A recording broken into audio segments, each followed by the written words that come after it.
What's happening, HC Nation? This is Zach Edwards with another episode of the Adventure Box Podcast. Thanks so much for joining us. This is all brought to you by Historical Conquest. You know, the great game where you don't need to know anything about history to play the game. It's basically Risk in card form. But you use, instead of little figurines, you're using cards of actual people from history and just having fun. And by playing the game, you'll actually learn history. Not boring lectures and reading history, but fun history. Okay, so here we go. Let's talk about the history of the War of 1812. That's right. Mondays and Wednesdays, we're talking about the War of 1812 this month. On Tuesdays and Thursdays, we're talking about ancient Rome. So let's jump into it. Let's get talking about it. Now, if you remember, we talked about all the aggression that was being put out by Great Britain and France. They did not like the fact that we were trying to be neutral. They were trying to push us to war. So, at this point, let's see. The United States was still a young republic, barely a generation beyond its independence. So, but like right now, right at that point, around 1810, it was being drawn into a global conflict. Look, our first global conflict. Yay, we're big boys. No, not really. It was torn between protecting its rights, the U.S., and preserving peace. Why was this? Yes, it's right, because what we talked about on Monday, protecting its rights. What was happening? Great Britain wanted us to be on their side. When we said we weren't, they began to kidnap our citizens, our U.S. sailors. Basically, it's called impressment. It was not against the law in the UK. Basically, if you were born in the UK or had any citizenship with the UK and you were found on a ship, you could be taken and put into Royal Service, the Royal Navy Service.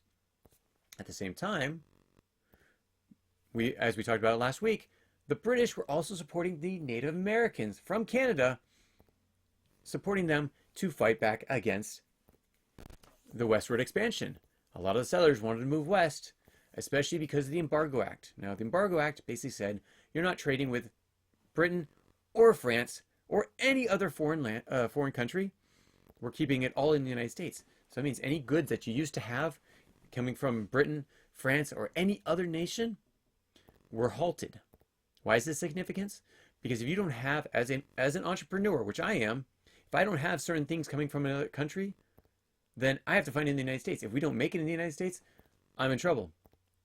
I have to be able to make it here. Well, if I need to make it here, I need to expand. And expand westward was the only way to do so. So the Embargo Act pushed a lot of settlers to go west to be able to grow their livelihood and to move away from places like New York or other large cities that were being overrun by what we talked about last week, immigrants. Yeah, lots of immigrants were coming over, taking all the factory jobs. You have all these things happening all at the same time. Total and utter chaos. Now, why was France? Why were we in bad states with France? Now, the reason why we were not so good with France, because France used to be our friend. And they still were to some extent, except we weren't helping them in this battle. We're not helping them in this battle. They start to turn against us. They started shutting down the shipping lanes. Britain could not ship stuff to the United States because France owned the seas and would sink the ships that were trying to go over there, or even U.S. ships that were going over to Europe. So we were at a standstill. This was a really bad spot for us. I want to give you an example. Okay, this is a great example. I hope you enjoy it. So say that there's two big bullies that are fighting each other. No, maybe not two big bullies. Let's make them a little bit nicer than that. One's a bully. His name is UK. His friends call him Uncle Kevin. Now, Uncle Kevin, UK, he says, "Hey, you. Yeah, I know you're only 12, but I need your help over here. We're going to fight this other 18-year-old, or sorry, the 16-year-old. Now, you're only 12 years old. UK, he's 16 years old. His enemy, his competitor, the person he's trying to beat up right now, or that's actually fighting him too, his name is Frank. Frank. So he decides that you have to side with him because Yeah, you I mean I serve you right now by helping you not get bullied by the bigger bullies. So you need to come on and help us fight Frank. Well, you say, no, I don't think so. I'm a 12-year-old. You guys are all bloodied up. And I know if I jump into this, I'm just going to get bloodied up and I'm not going to help very much. So I'm going to stay out of this. Well, Frank says, wait. You can't do that. I've always sided with you. When UK was beating up on you, I helped you. And I'm still helping you. You turn your back, you're gonna regret it. I was like, you can't win. As a 12-year-old, you got two 16-year-olds beating each other up. And they say, we're gonna keep beating each other up until you come in here and help one of our sides so that we beat the other one up. You're like, I'm not beating up anyone. I'm not in this conflict. Nope, not doing it. And you turn away. Well, then UK says, not so fast. Our rules, my rule, is all these other people I've bullied. And all these people still work for me. They might be your friends, but I scare the bejeebus out of them. So they're all going to fight with me. And slowly he starts grabbing your friends and putting them behind him. Well, Frank says, whoa, wait a second. Now, I might not be able to grab people from the United States. I'm going to grab people, from your friends. I'm going to grab my own friends from all over Europe, and we're going to fight you. UK, we're going to fight you. So he starts grabbing friends. Well, UK says, well, I'm going to grab some more friends. And I'm going to keep grabbing friends until you, America, start working with me and fight Frank. Again, you're in such a bad spot. You're like, I'm out of this. This is where we get into the story. The War of 1812, we already talked about how the British and the French were fighting us, or were fighting each other, and were turning against us. So, over in the United States, something was happening. The people were not happy. Not just happy that there was battles, wars going on in France. They didn't really care that much that there was wars in France and in Great Britain. Basically, all of Europe was in war. It's like, it doesn't affect us, but it did. All of a sudden, the trade stopped. And then the Embargo Act happened. We can't get stuff from them? Okay, that's unheard of. So Thomas Jefferson, who was the president, he's not exactly making people happy. So, in the election of 1810, a new group of young nationalists, which means they focus on the nation, national pride, trying to make the nation better, they became lawmakers and they enter Congress. The electorate, the people, said, we're done with the old ways, we need something new. Now, most of these new lawmakers were from the South, pro-slavery, and the West, pro-expansion. The one thing they really had in common, they were fed up with the British aggression and eager to defend American honor. Now, American honor. Let's go into that. Yes, honor is good. But there's also what we call pride. So it has, yes, you have American honor and you have pride in your flag. But there's another type of pride. There's a type of pride where you say, ha, I'm better than you are. And you can't do anything about it. And I'm going to take anything that's yours because it's mine. Because I'm better than you are. Now, there's a level of pride that basically gets into the arrogance. And that. We're going to fight you. So if you all of a sudden have UK saying you're fighting for me, and you have Frank saying you're going to fight with me, and then you get these young group of one unexperienced lawmakers, they come in and they call them the war hawks. And we still have war hawks today, people that are pro-war to finish certain things, who want war. So, some of the most notable war hawks, I got two of them that you'll hear about further on, and then there's other ones, but we won't go into all those. Main ones, Henry Clay of Kentucky. You're going to read about him in the textbook. You're going to read about all these guys in the textbook. But Henry Clay, you're going to read multiple times in the textbook. He's from Kentucky. just 34 years old, and he becomes the Speaker of the House and also the key voice for war. You have Henry Clay. Oh, sorry. Just talking about Henry Clay. You have, I'm reading off my notes. You have John C. Calhoun of South Carolina. Again, Henry Clay was from the West. Calhoun is from the South. He's a rising star, a fierce defender of American sovereignty. That's how he spreads it. Now, remember Calhoun when it gets closer to the Civil War. Now, you have a lot of other war hawks, but these are just two that were very prominent, as you're going to hear about later on. Now, these men were bold, they were ambitious, and they were driven by three things. One, anger over British interference with American trade. They did not like that the British were interfering. They also didn't like the French were, but at least the British were the ones that were basically being aggressors, as they saw it. They're also outraged by impressment.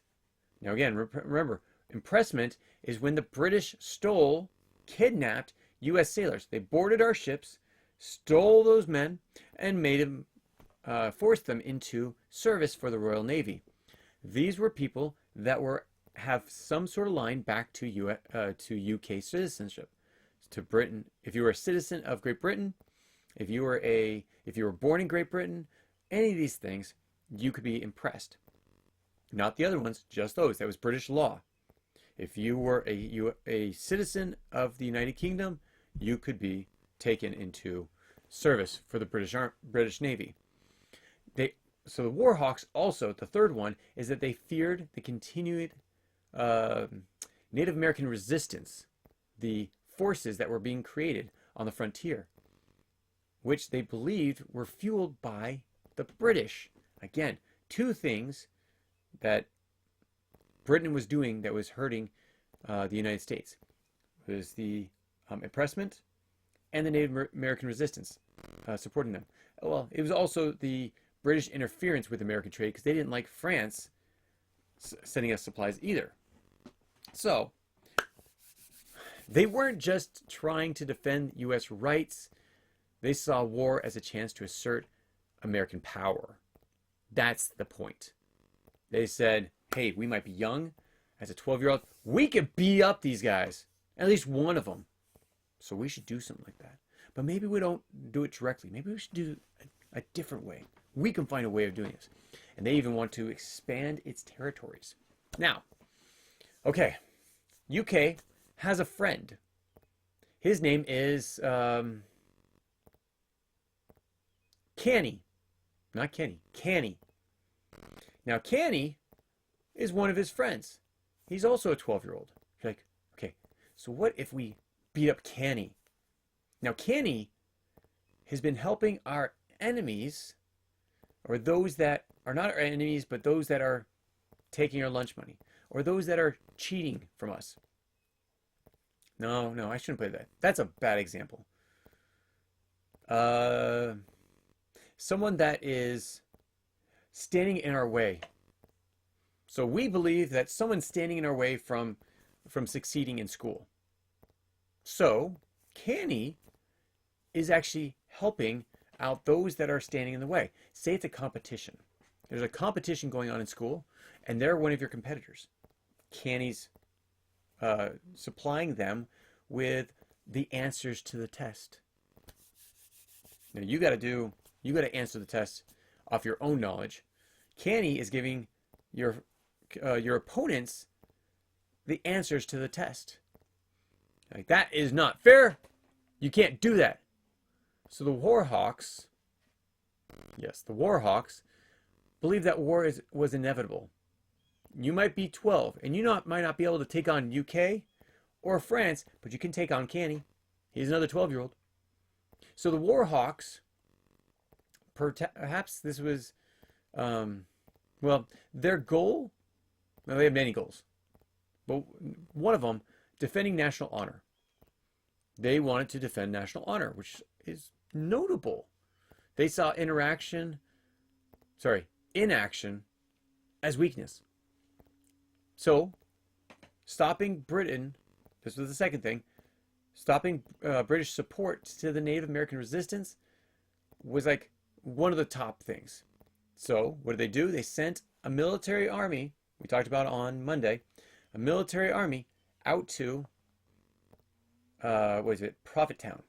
Prophet Town was a place where a confederacy of the Tecumseh tribes. Tecumseh was a Shawnee leader.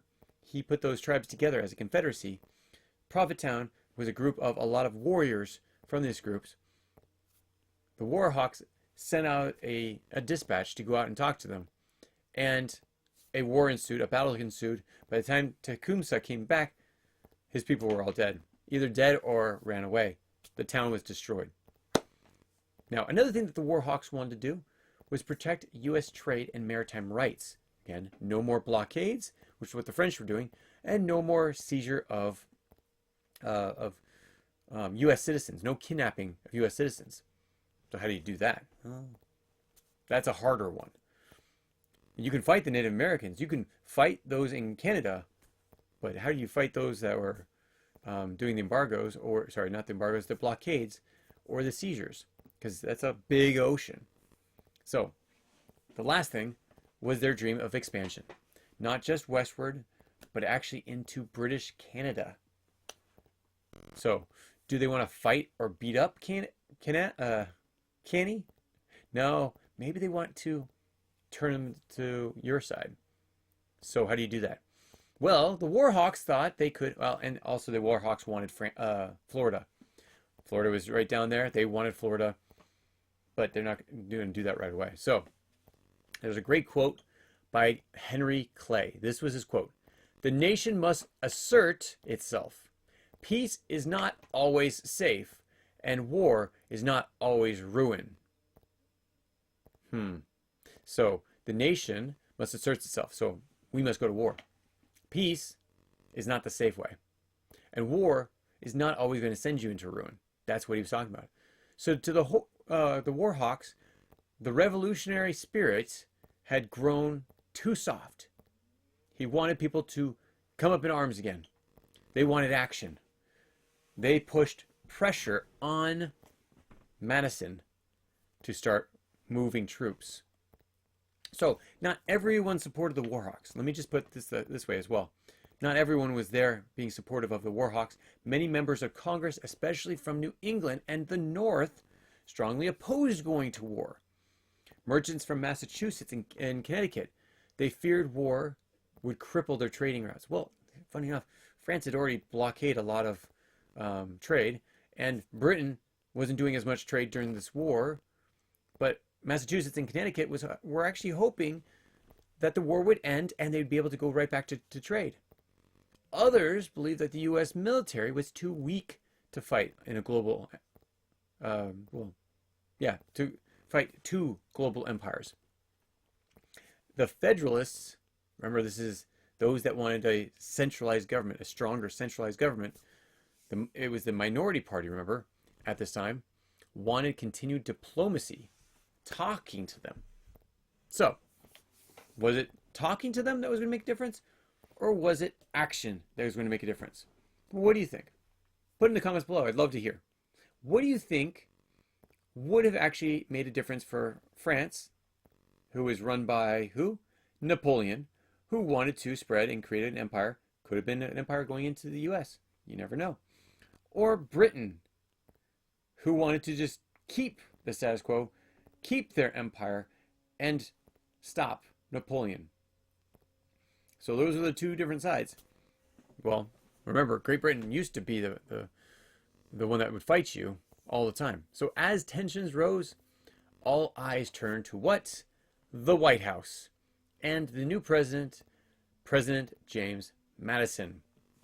So he took office as the fourth president. Remember, Washington, Adams, Jefferson, Madison. Madison, fourth. Number 4, Madison had just taken office in 1809. Following his close friend and fellow Virginian, he followed after Thomas Jefferson. So he's a close friend to Thomas Jefferson. He was known as the father of the Constitution. James Madison was. Remember, it was James Madison that helped to write and distinguish the Constitution. It was his brilliance and his principles that came out. But unlike his predecessor, Thomas Jefferson, Madison was reserved and cautious. He was more of a thinker than a warrior. You can think about that. Someone that was going into creating the Constitution, more of a thinker than a warrior. George Washington, he had to be a little bit of both. Probably more warrior than thinker, but probably a good balance between the two.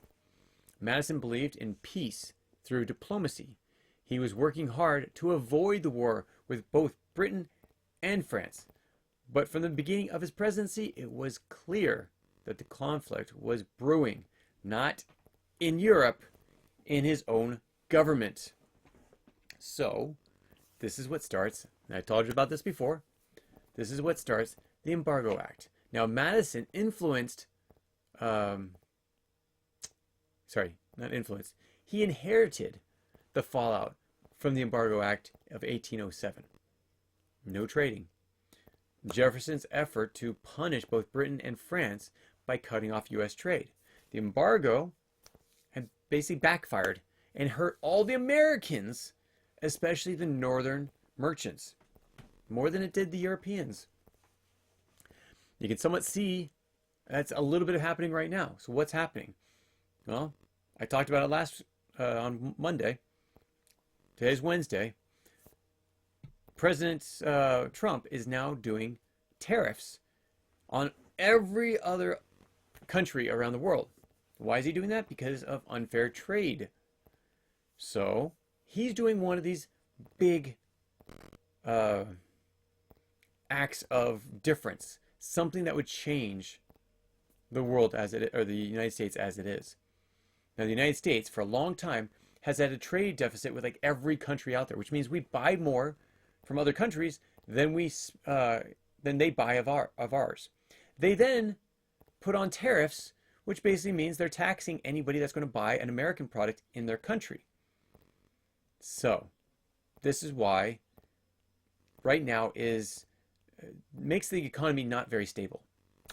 And so because our economy is not very stable because of all these tariffs, there's turmoil that's happening inside the United States. Now, there's a lot of non-grassroots, which means these are organized protests that are going on all around the United States. These are not started up by just normal people. A lot of them are paid by people that were actually making money off the government under the table. They were making millions of dollars under the table. And a lot of these organizations are saying, well, no, we're going to support these rebel rousers, and we're going to organize these rebel rousers because we want to fight against the president and his orders. And then you got the Democrats and a few senators on the Republican side that are also fighting it. And so if this fails, it fails for two reasons. One, it was a horrible idea, which it could be. Or two, because you had so much opposition that the other countries that were just basically sitting back and saying, we're going to wait and let the United States fight this out in their own Congress. And in the end, we're going to keep our tariffs, and you're not going to give us any tariffs, and we're going to win out on the U.S. And things are going to go back to normal. Now, as you know, our debt is skyrocketing. We've talked about this multiple times in the last few months. U.S. debt is extreme. It's more than some of our largest departments in the country. It's like a fourth of the money that we bring in every year. That's our interest that we pay on our debts. Is debt good? No. Now, people say there's good debt and bad debt. Debt that's out of control, like the U.S. has, bad debt. So, let's go back to the embargo, because Madison inherited the Embargo Act of 1807, he had to do some things. He had to respond. So Madison and Congress passed two things. The Non-Intercourse Act of 1809. This is the first thing he did. He reopened trade with all nations except Britain and France. Remember, he cut it off of everyone else except for Britain and France. Did they like that? Oh, no, they did not. They were not for that at all. Wait. You can't target us too? You need to target Frank, not UK. Well, they basically said, nope, the embargo stays on for everyone except for you two. And so you guys settle things. Then they brought in the Macon's Bill Number 2 Act of 1810. This offered to restore trade with whatever nation stopped attacking U.S. ships first. Hey, check that out. So whoever stops fighting us first, we'll open up to you, but not the other person. So Napoleon tricked Madison. He claimed France would respect American neutrality, and Madison reopened trade with France. Wait a second. Britain didn't change its policies, continues its blockades and impressments, and France did not keep their promise. So by 1811, Madison's patience was wearing, that's the word, very thin. And the war hawks were turning up the heat. They were pressuring him, saying, we've got to fight. Now, this is also about the time, and I think I said it a little bit too early, 1811 is when General William Henry Harrison went out and attacked Prophetstown in the Battle of Tippecanoe. Though not a clear U.S. victory, the battle basically intensified the fears of a pan-Indian uprising, which was the Confederacy that Tecumseh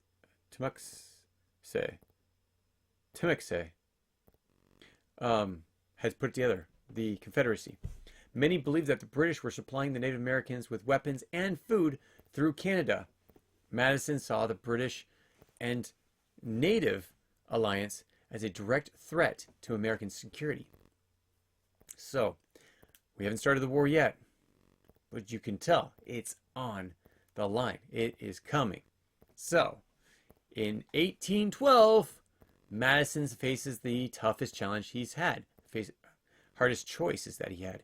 Continue pursuing diplomacy, even as Britain escalated aggressions, or giving in to the political pressures of Henry Clay and others in Congress and declaring war. Madison's hands were tied, and then they were forced by continuing impressments by the British, rising violence on the frontier, war hawks pushing inside. I mean, he had everything coming from every direction, and also the national pride was at stake. So on June 1st, 1812, Madison went before Congress and asked for a declaration of war. The first time a sitting president had ever done this. Now, it wasn't just going to be straight, direct conflict with Great Britain. It was going to be through other means, and we'll talk about that on next Monday. So on June 18th, 1812, Congress voted, it took them 2 weeks, a little over 2 weeks, 2.5 weeks, to declare war on Britain. Madison didn't rush into war, but once pushed, he committed. And now he was committed. The War of 1812 had now begun. So coming next week, we're going to be talking about the battles. And it is actually a small war, but it is a very significant war. So let's just talk about this really fast. Just to recap. The road to war, to the War of 1812, was paved in global conflict, diplomatic failures, domestic division, and also political ambition. All these war hawks. The war hawks believed that only war could restore American honor and stop the foreign threats. James Madison, on the other side, newly made president, though cautious, was eventually convinced and pushed, basically, to declare war. And though many Americans opposed the war, it would become a defining test of this still very young 12-year-old United States. And when I say 12-year-old, I don't mean it's actually been in power for 12 years old, somewhat. Actually, it's pretty close to after ratification. But it's still not as old as Britain and France, not as powerful as Britain and France. And yet we were to take on Britain, not France. So whose position would you have supported? Would you have supported Madison? This is our action question. Madison's diplomacy and his approach to war, or the war hawks and their demand for action? where would you have sided? Or would you have sided with neither one and not gone to war and just seen how it would have worked out? Put them in the comments below. I will actually, if you put them in the comments below, I will respond with potentially what could have happened at that time if they had made those responses that you put in there. Now, if you put in that you support Madison exactly how he did it perfectly, done deal, I could tell you some of the ways that he could have lost. But if you give the other two sides, I'll tell you all the different parts. I will be the opposition to whatever you give if you want me to show you what could have happened. So thanks so much for joining us on this great day where we do our normal Adventure Box podcast. Sorry, forgot about the name for a second. And we will catch you next Monday. Or no, sorry, we'll catch you tomorrow if you do Ancient Rome. But then we'll catch you on Monday. So stay tuned, have fun, get off the screen, go do something productive with your day, and then come back. And we will talk to you soon. Take care, everyone. Bye. If you have any comments or questions, add them to the comments below. Otherwise, we'll see you tomorrow, actually. Take care. Bye.